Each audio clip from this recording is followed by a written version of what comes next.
It usually doesn't happen all at once. There's no single moment where everything falls apart and suddenly you learn your lesson. It's quieter than that. It's checking your account after a purchase that didn't feel like a big deal, and realizing it added up more than you expected. It's saying yes to something you couldn't really afford, just to avoid feeling left out, and sitting with that decision later. It's looking back at a few months and wondering where the money actually went. Not dramatic, just uncomfortable, and if you're honest, a little confusing. Because at the time, every decision made sense. That's the part people don't talk about enough. Most financial mistakes don't feel like mistakes when you're making them. They feel reasonable, justified, even necessary, and that's why they're so effective at teaching you. But only after the fact. We tend to think financial skills come from knowledge, reading the right advice, understanding the right strategies, learning how money works.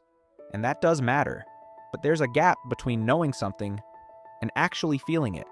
You can understand the importance of saving and still spend impulsively. You can know that debt adds pressure and still take it on without fully realizing what it means. You can hear about long-term thinking and still prioritize what feels good right now.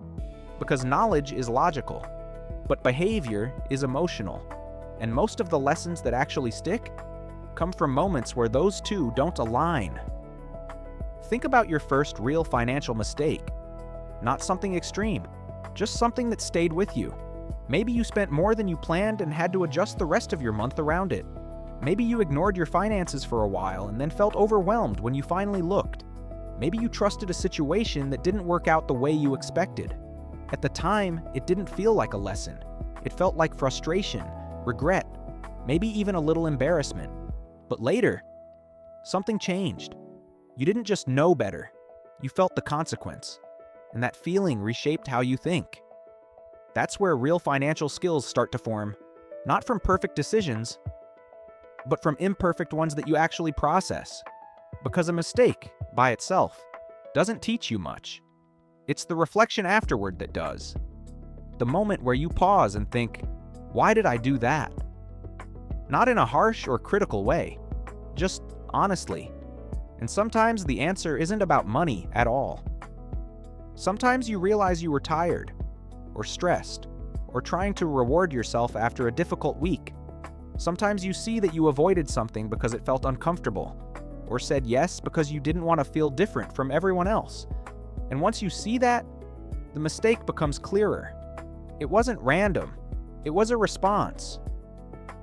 This is something most people miss. Financial mistakes aren't just about numbers, they're patterns. Patterns of how you respond to pressure, uncertainty, and emotion. And until you understand those patterns, it's very easy to repeat them, even if you know better.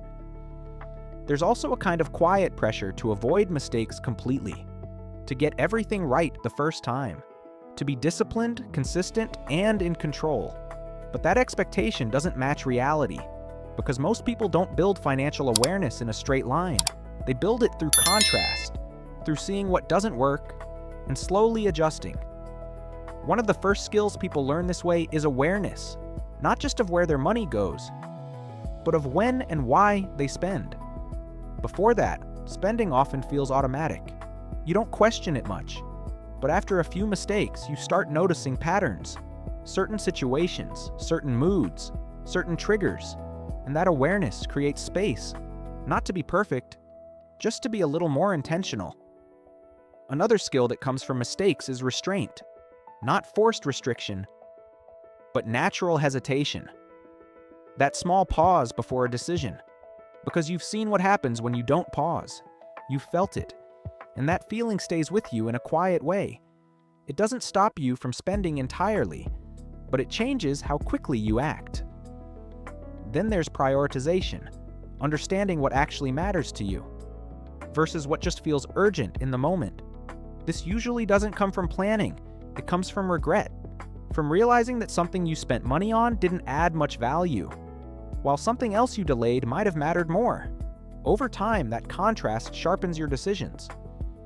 And maybe one of the most important skills is tolerance for discomfort, because many financial mistakes are attempts to avoid discomfort, spending to feel better, avoiding reality because it's stressful, choosing convenience over long-term stability.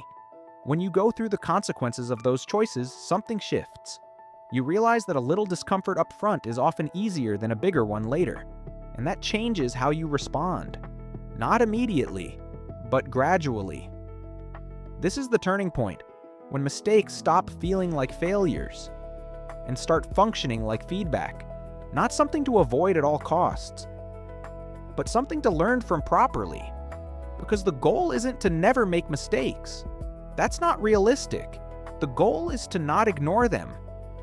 When you approach it this way, your relationship with money becomes more stable, not because you're suddenly perfect, but because you're more aware of your patterns, more willing to pause, more comfortable adjusting. In practical terms, this looks simple. You might check in with your spending more regularly. Not out of fear, but out of curiosity. You might notice when you're about to make a decision for emotional reasons. And give yourself a moment. You might rethink certain habits. Not because someone told you to, but because you've seen the outcome yourself. And that's what makes it stick. There's also a kind of patience that develops over time. You stop expecting instant improvement. You understand that change happens gradually, that one better decision doesn't fix everything, but repeated awareness does. And slowly, something shifts. The same situations that used to lead to mistakes start feeling different. Not easier necessarily, just clearer. You recognize the pattern sooner.